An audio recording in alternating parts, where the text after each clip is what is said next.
എൻ്റെ സഹോദരെ, നിങ്ങൾ ശ്രദ്ധയോടെ കേൾക്കുവേൻ.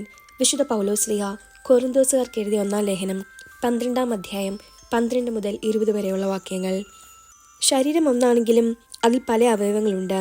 അവയവങ്ങൾ പലതെങ്കിലും അവയെല്ലാം ചേർന്ന് ഏക ശരീരമായിരിക്കുന്നു. അതുപോലെ തന്നെയാണ് ക്രിസ്തുവും. നമ്മളെല്ലാവരും ഒരേ ആത്മാവിൽ ഏക ശരീരമാകാൻ ജ്ഞാനസ്നാനമേറ്റു.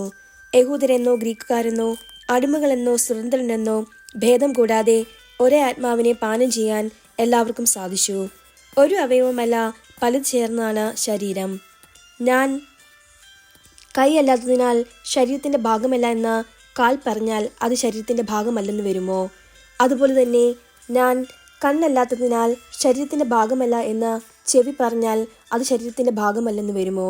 ശരീരം ഒരു കണ്ണ് മാത്രമായിരുന്നെങ്കിൽ ശ്രവണം സാധ്യമാവുന്നത് എങ്ങനെ?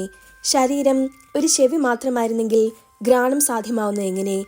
എന്നാൽ ദൈവം സ്വന്തം ഇഷ്ടമനുസരിച്ച് ഓരോ അവയവവും ശരീരത്തിൽ ക്രമപ്പെടുത്തിയിരിക്കുന്നു. എല്ലാം കൂടെ ഒരു അവയവമായിരുന്നെങ്കിൽ ശരീരം എവിടെയാകുമായിരുന്നു? ഇപ്പോഴാകട്ടെ പല അവയവങ്ങളും ഒരു ശരീരവുമാണുള്ളത്. ദൈവമായ കർത്താവിന് സ്തുതി. എൻ്റെ സഹോദരെ, നിങ്ങൾ ശ്രദ്ധയോടെ കേൾക്കുവേൻ. വിശുദ്ധ യോഹന്നാൻ അറിയിച്ച നമ്മുടെ കർത്താവ് സുവിശേഷം അധ്യായം 6 25 മുതൽ 29 വരെയുള്ള വാക്യങ്ങൾ. യേശുവിനെ കടലിൻ്റെ മറുകരയിൽ കണ്ടെത്തിയപ്പോൾ അവർ ചോദിച്ചു, റബ്ബി, അങ്ങ് എപ്പോൾ ഇവിടെ എത്തി? യേശു പ്രതിവചിച്ചു, സത്യം സത്യമായി ഞാൻ നിങ്ങളോട് പറയുന്നു, അടയാളങ്ങൾ കണ്ടതുകൊണ്ടല്ല, അപ്പം ഭക്ഷിച്ച് തൃപ്തരാവുന്നതുകൊണ്ടാണ് നിങ്ങൾ എന്നെ അന്വേഷിക്കുന്നത്.